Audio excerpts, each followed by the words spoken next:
Welcome to it's 11, एक ऐसी जगह है जहाँ सच और पैरानॉर्मल की दुनिया आपस में टकराती है। तो चलिए इस जर्नी को शुरू करते हैं जहाँ हर रात कुछ कहती है। मेरा नाम रोहन है। ये बात तब की है जब मैं 1997 में अपने नए घर में शिफ्ट हुआ। शहर से दूर एक पुराना आइसोलेटेड फार्म हाउस। लोग कहते थे वहाँ अजीब सी हवा है। मुझे लगा अंधविश्वास।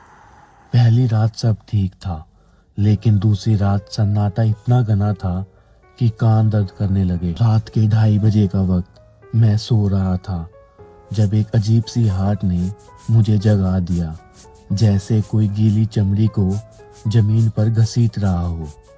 ये आवाज बाहर से नहीं, घर के अंदर से आ रही थी और बिल्कुल मेरे बेडरूम के दरवाजे के पास से। मेरा दिल जोर से धड़क रहा था। मैंने लाइट ऑन की। डर था कि जो भी बाहर है उसे पता ना चले कि मैं जग रहा हूँ। आहट रुक गई पूरी तरह से। फिर एक खामोश खुरचने की आवाज आई, जैसे कोई नाखून से लकड़ी के दरवाजे को खुरच रहा हो। और तब मैंने देखा दरवाजे के नीचे जो छोटा सा गैप होता है ना, वहां से कुछ टपका, काला गंदा लिक्विड, इंजन ऑयल जैसा। मैंने अपनी सांस रोक ली। उस काले लिक्विड के बीच एक छोटा सा गोला दिखा।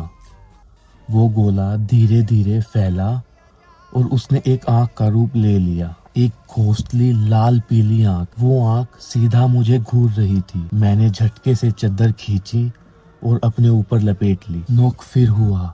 ये किसी इंसान का नोक नहीं, ये गीली चमड़ी से बने मांस का नोक था, मोटा और दबा हुआ। लेकिन वो आंख, वो पीली आंख अभी भी दरवाजे के नीचे से मुझे बिना पलके झपकाए देख रही थी।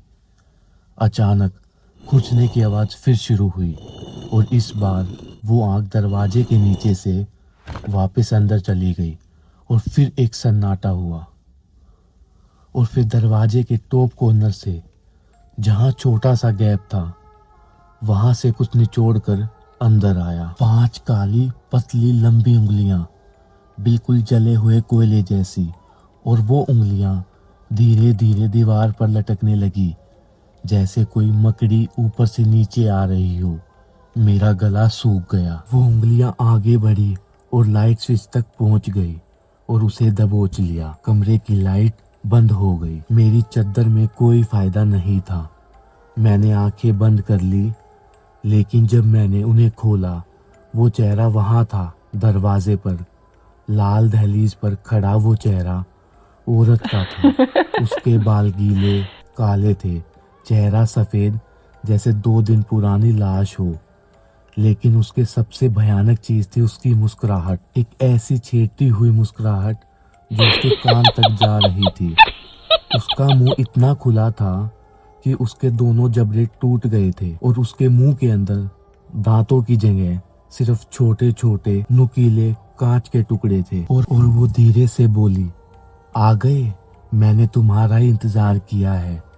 उसकी आवाज बिल्कुल सड़ी हुई, गंदी और मक्खियों के भिनभिनाहट जैसी। वो अपनी एक लंबी उंगली मेरी तरफ पॉइंट करती है। तुमने मेरी दहलीज लांगी है रोहन, अब तुम मेरे हो।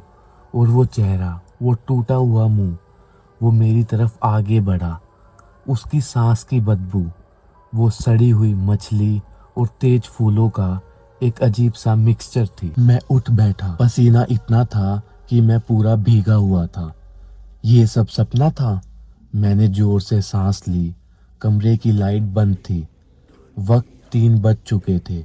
मैं जल्दी से बेड से उतरा और रूम की लाइट ऑन की। पूरा कमरा नॉर्मल था, दरवाजा बंद था। मैंने रिलीफ की सांस लेने ही वाला था जब मैंने अपने हाथ देखे। मेरी उंगलियों पर काला गाढ़ा लिक्विड लगा हुआ था, बिल्कुल इंजन ऑयल जैसा। और मेरे पेट पर दोनों हाथों की जगह 5-5 काली लंबी उंगलियों के गंदे निशान छपे हुए थे।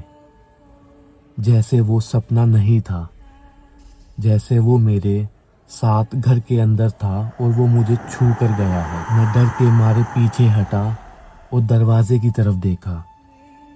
दरवाजे के लॉक के पास छोटा सा खून का निशान था और दरवाजे के नीचे से उस छोटे से गैप से एक छोटा सा सूखा हुआ पीला सफेद टूटा हुआ दांत बाहर पड़ा था, कांच जैसा। मैंने उस घर में एक और पल नहीं रुका। मैंने जरूरी सामान उठाया और बिना पीछे देखे भाग गया। वो घर आज भी वही है, आइसोलेशन में। कोई उसे खरीदता नहीं है, लेकिन मैं जानता हूँ लाल दहलीज के पीछे वो औरत अभी भी खड़ी है, उसकी टूटी मुस्कुराहट के साथ, और वो इंतजार कर रही है किसी और की जो उसकी दहलीज लांगे। और हर रात जब 3 बजेंगे, मुझे अभी भी मेरे पेट पर वो काली उंगलियों के ठंडे निशान महसूस होते हैं, और एक सड़ी हुई आवाज मेरे कान में गुनगुनाती है, अब तुम मेरे हो।